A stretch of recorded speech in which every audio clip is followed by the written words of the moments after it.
Then the Lord appeared to him by the terebinth trees of Mamre, as he was sitting in the tent door in the heat of the day. So he lifted his eyes and looked, and behold, 3 men were standing by him.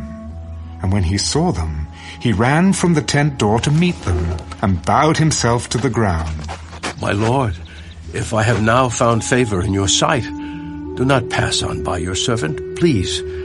Let a little water be brought, and wash your feet, and rest yourselves under the tree, and I will bring a morsel of bread that you may refresh your hearts. After that you may pass by, inasmuch as you have come to your servant. Do as you have said. So Abraham hurried into the tent to Sarah and said, Quickly make ready 3 measures of fine meal, knead it and make cakes. And Abraham ran to the herd, took a tender and good calf, gave it to the young man, and he hastened to prepare it. So he took butter and milk and the calf which he had prepared, and set it before them. And he stood by them under the tree as they ate. Then they said to him, Where is Sarah, your wife? Here, in the tent. I will certainly return to you according to the time of life. And behold, Sarah, your wife, shall have a son. Sarah was listening in the tent door, which was behind him. Now Abraham and Sarah were old, well advanced in age, and Sarah had passed the age of childbearing. Therefore Sarah laughed within herself, saying, After I have grown old, shall I have pleasure, my Lord being old also?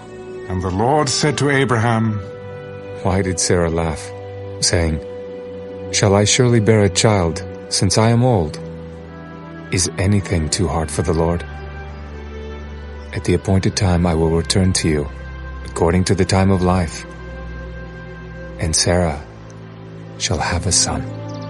But Sarah denied it, for she was afraid. I did not laugh.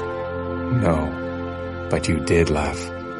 Then the men rose from there and looked towards Sodom, and Abraham went with them to send them on the way.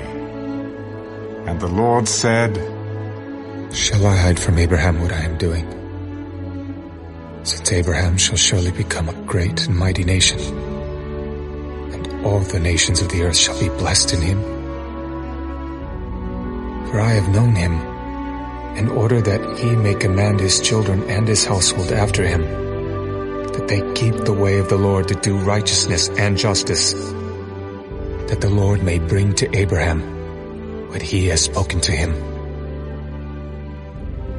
Because the outcry against Sodom and Gomorrah is great, and because their sin is very grave, I will go down now and see whether they have done altogether according to the outcry against it that has come to me. And if not, I will know. Then the men turned away from there and went toward Sodom. But Abraham still stood before the Lord, and Abraham came near. Would you also destroy the righteous with the wicked? Suppose there were 50 righteous within the city. Would you also destroy the place and not spare it for the 50 righteous that were in it? Far be it from you to do such a thing as this, to slay the righteous with the wicked, so that the righteous should be as the wicked. Far be it from you. Shall not the judge of all the earth do right? If I find in Sodom 50 righteous within the city, then I will spare all the place for their sakes. Indeed, now, I who am but dust and ashes have taken it upon myself to speak to the Lord. Suppose there were 5 less than the 50 righteous. Would you destroy all of the city for lack of 5? If I find there 45, I will not destroy it. Suppose there should be 40 found there. I will not do it for the sake of 40. Let not the Lord be angry, and I will speak. Suppose 30. should be found there. I will not do it if I find 30 there. Indeed. Now, I have taken it upon myself to speak to the Lord. Suppose 20 should be found there. I will not destroy it for the sake of 20. Let not the Lord be angry, and I will speak but once more. Suppose 10 should be found there. I will not destroy it for the sake of 10.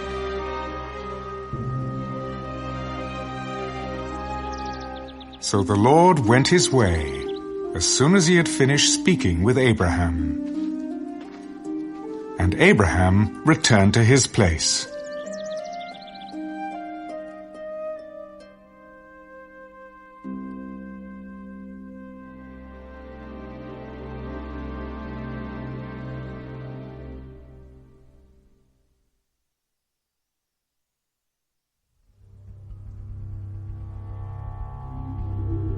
Now the two angels came to Sodom in the evening, and Lot was sitting in the gate of Sodom.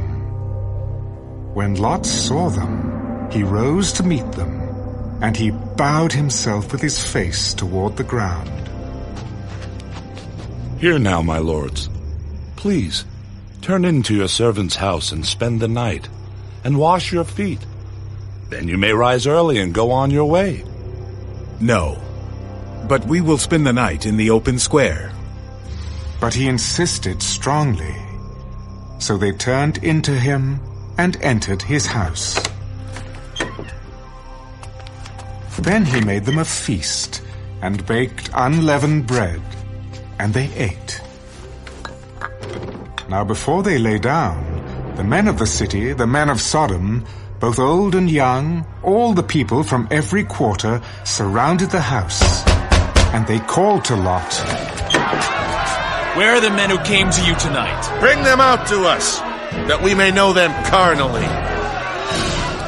So Lot went out to them through the doorway, shut the door behind him, and said, Please, my brethren, do not do so wickedly. See now, I have 2 daughters who have not known a man. Please, let me bring them out to you, and you may do to them as you wish. Only do nothing to these men, since this is the reason they have come under the shadow of my roof. Stand back! This one came in to stay here, and he keeps acting as a judge. Now we will deal worse with you than with them. So they pressed hard against the man Lot, and came near to break down the door. But the men reached out their hands and pulled Lot into the house with them, and shut the door. And they struck the men who were at the doorway of the house with blindness, both small and great, so that they became weary trying to find the door. Then the men said to Lot, Have you anyone else here? Son-in-law, your sons, your daughters, and whomever you have in the city. Take them out of this place. For we will destroy this place, because the outcry against them has grown great before the face of the Lord, and the Lord has sent us to destroy it. So Lot went out and spoke to his sons-in-law, who had married his daughters. Get up! Get out of this place! For the Lord will destroy this city! But to his sons-in-law he seemed to be joking. When the morning dawned, the angels urged Lot to hurry. Arise, take your wife and your 2 daughters who are here, lest you be consumed in the punishment of the city. And while he lingered, the men took hold of his hand, his wife's hand, and the hands of his 2 daughters, the Lord being merciful to him, and they brought him out and set him outside the city. So it came to pass, when they had brought them outside, that he said, Escape for your life. Do not look behind you, nor stay anywhere in the plain. Escape to the mountains, lest you be destroyed. Please, no, my lords. Indeed now, your servant has found favor in your sight, and you have increased your mercy which you have shown me by saving my life. But I cannot escape to the mountains. lest some evil overtake me and I die. See now, this city is near enough to flee to, and it is a little one. Please, let me escape there. Is it not a little one? And my soul shall live. See, I have favored you concerning this thing also, in that I will not overthrow this city for which you have spoken. Hurry, escape there, for I cannot do anything until you arrive there. Therefore the name of the city was called Zoar. The sun had risen upon the earth when Lot entered Zoar. Then the Lord rained brimstone and fire on Sodom and Gomorrah from the Lord out of the heavens. So he overthrew those cities, all the plain, all the inhabitants of the cities, and what grew on the ground.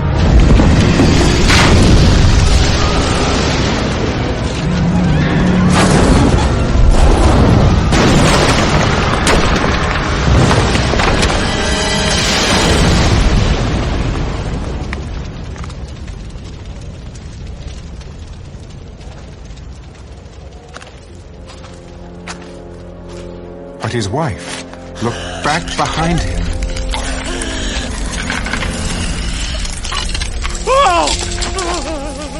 And she became a pillar of salt.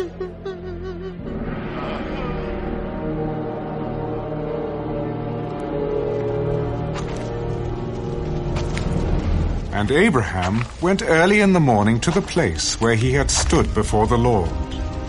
Then he looked towards Sodom and Gomorrah, and toward all the land of the plain, and he saw, and behold, the smoke of the land, which went up like the smoke of a furnace.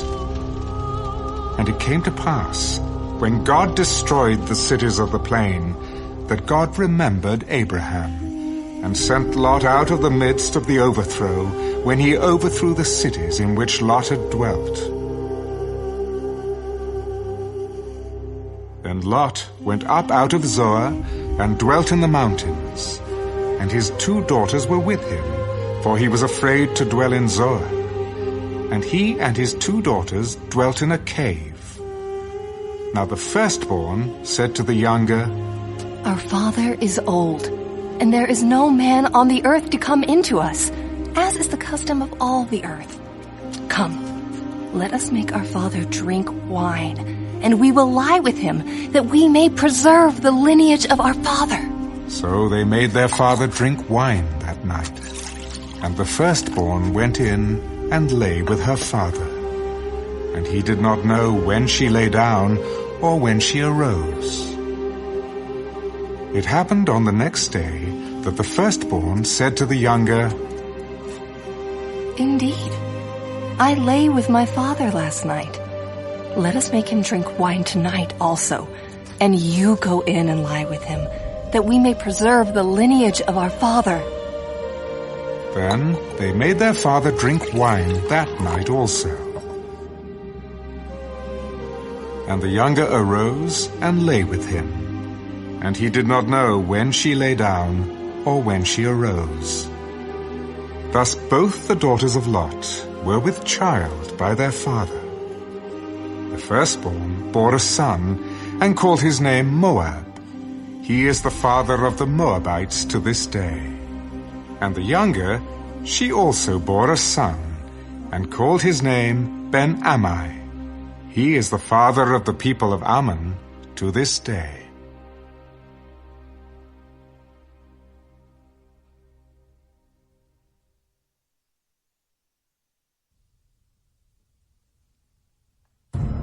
And Abraham journeyed from there to the south, and dwelt between Kadesh and Shur, and stayed in Gerar. Now Abraham said of Sarah his wife, She is my sister. And Abimelech, king of Gerar, sent and took Sarah. But God came to Abimelech in a dream by night, and said to him, Indeed, you are a dead man because of the woman whom you have taken, for she is a man's wife. But Abimelech had not come near her, and he said, Lord, will you slay a righteous nation also? Did he not say to me, she is my sister? And even she herself said, he is my brother. In the integrity of my heart and innocence of my hands, I have done this. And God said to him in a dream, Yes, I know that you did this in the integrity of your heart, for I also withheld you from sinning against me. Therefore I did not let you touch her. Now, therefore, restore the man's wife, for he is a prophet, and he will pray for you, and you shall live. But if you do not restore her, know that you shall surely die, you and all who are yours. So Abimelech rose early in the morning, called all his servants, and told all these things in their hearing. And the men were very much afraid. And Abimelech called Abraham and said to him, What have you done to us? How have I offended you that you have brought on me and on my kingdom a great sin? You have done deeds to me that ought not to be done. What did you have in view that you have done this thing? Because I thought, surely the fear of God is not in this place, and they will kill me on account of my wife. But indeed, she is truly my sister. She is the daughter of my father, but not the daughter of my mother, and she became my wife. And it came to pass, when God caused me to wander from my father's house, that I said to her, This is your kindness that you should do for me. In every place, wherever we go, say of me, he is my brother. Then Abimelech took sheep, oxen, and male and female servants, and gave them to Abraham. And he restored Sarah his wife to him. See, my land is before you. Dwell where it pleases you. Then to Sarah he said, Behold, I have given your brother 1,000 pieces of silver. Indeed, this vindicates you before all who are with you and before everybody. Thus she was rebuked. So Abraham prayed to God, and God healed Abimelech, his wife, and his female servants. Then they bore children, for the Lord had closed up all the wombs of the house of Abimelech because of Sarah, Abraham's wife.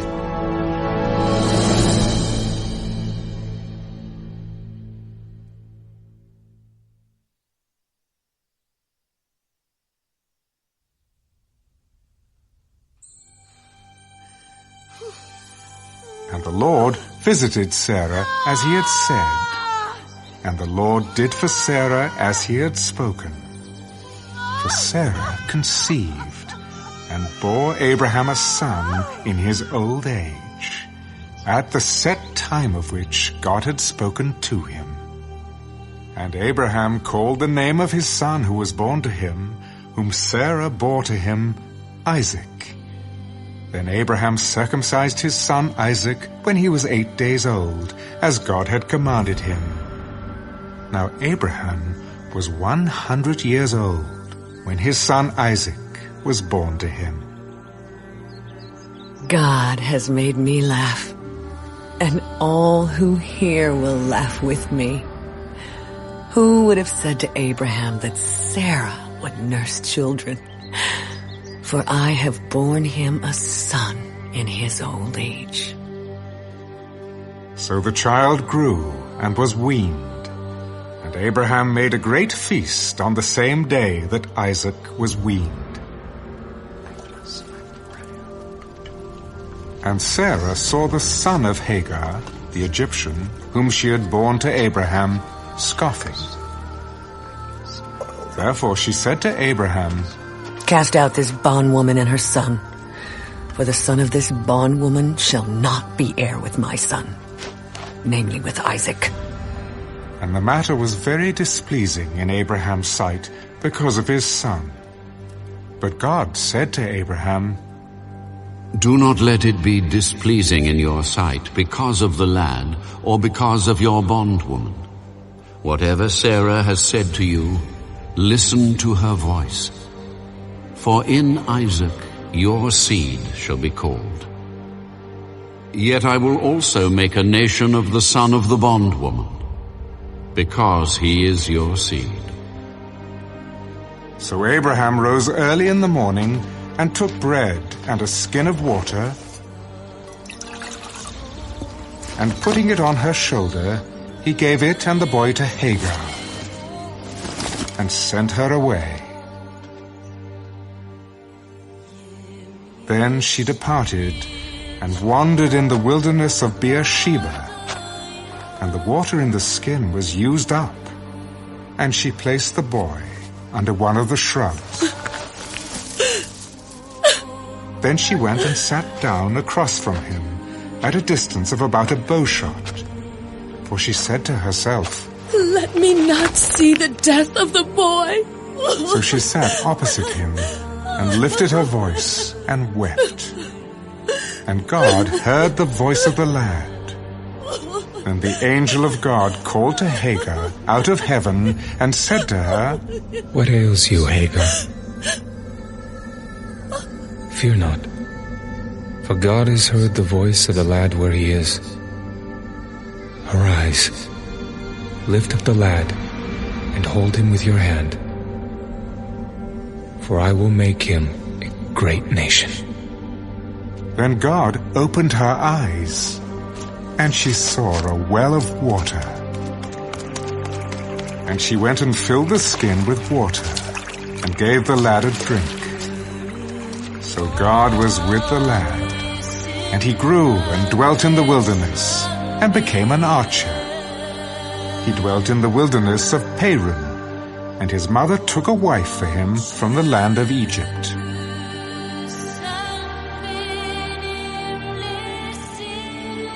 And it came to pass at that time that Abimelech and Phicol, the commander of his army, spoke to Abraham. God is with you in all that you do. Now therefore, swear to me, by God, that you will not deal falsely with me, with my offspring, or with my posterity, but that according to the kindness that I have done to you, you will do to me and to the land in which you have dwelt. I will swear. Then Abraham rebuked Abimelech, because of a well of water which Abimelech's servants had seized. I do not know who has done this thing. You did not tell me, nor had I heard of it until today. So Abraham took sheep and oxen and gave them to Abimelech, and the two of them made a covenant. And Abraham set 7 ewe lambs of the flock by themselves. Then Abimelech asked Abraham, "What is the meaning of these 7 ewe lambs which you have set by themselves?" You will take these 7 ewe lambs from my hand, that they may be my witness that I have dug this well. Therefore he called that place Beersheba, because the two of them swore an oath there. Thus they made a covenant at Beersheba. So Abimelech rose with Phicol, the commander of his army, and they returned to the land of the Philistines. Then Abraham planted a tamarisk tree in Beersheba, and there called on the name of the Lord, the everlasting God. And Abraham stayed in the land of the Philistines many days.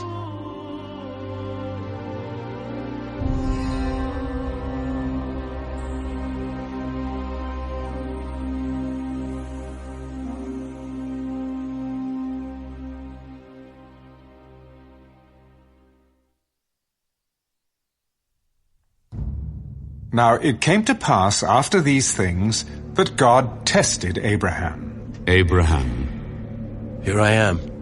take now your son, your only son Isaac, whom you love, and go to the land of Moriah, and offer him there as a burnt offering on one of the mountains of which I shall tell you.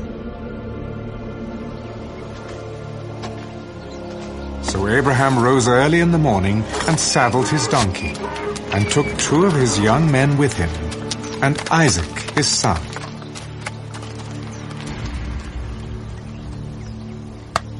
And he split the wood for the burnt offering, and arose, and went to the place of which God had told him.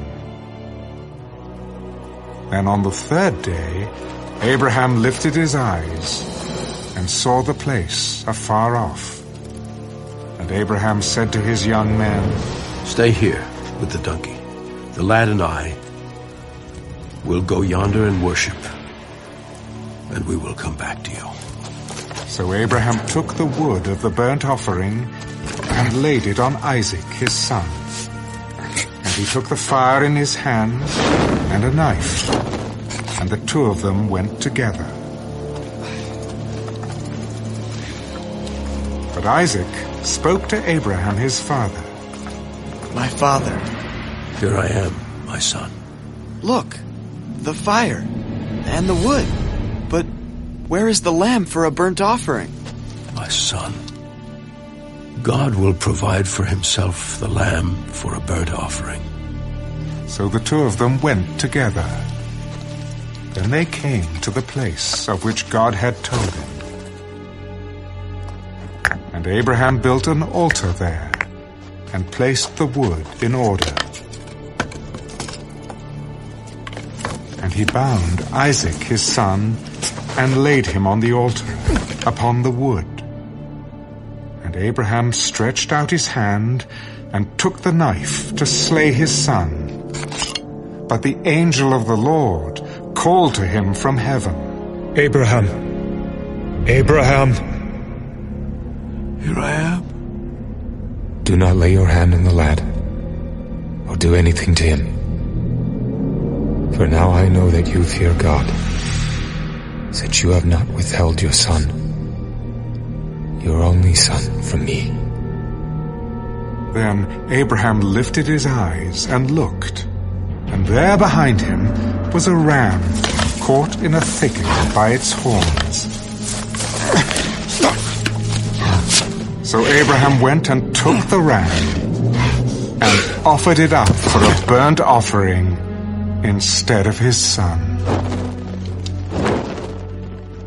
And Abraham called the name of the place, The Lord Will Provide. As it is said to this day, In the mount of the Lord it shall be provided. Then the angel of the Lord called to Abraham a second time out of heaven. By myself I have sworn, says the Lord, because you have done this thing, and have not withheld your son, your only son. Blessing, I will bless you, and multiplying I will multiply your descendants as the stars of the heaven, and as the sand which is on the seashore. And your descendants shall possess the gate of their enemies. In your seed, all the nations of the earth shall be blessed, because you have obeyed my voice. So Abraham returned to his young men, and they rose and went together to Beersheba. And Abraham dwelt at Beersheba. Now it came to pass after these things that it was told Abraham, saying, Indeed, Milcah also has borne children to your brother Nahor, Uz his firstborn, Buz his brother, Kemuel the father of Aram, Chesed, Hazo, Pildash, Jidlaph, and Bethuel. And Bethuel begot Rebekah. These 8 Milcah bore to Nahor, Abraham's brother. His concubine, whose name was Reumah, also bore Teber, Gaham, Phahash, and Maacah.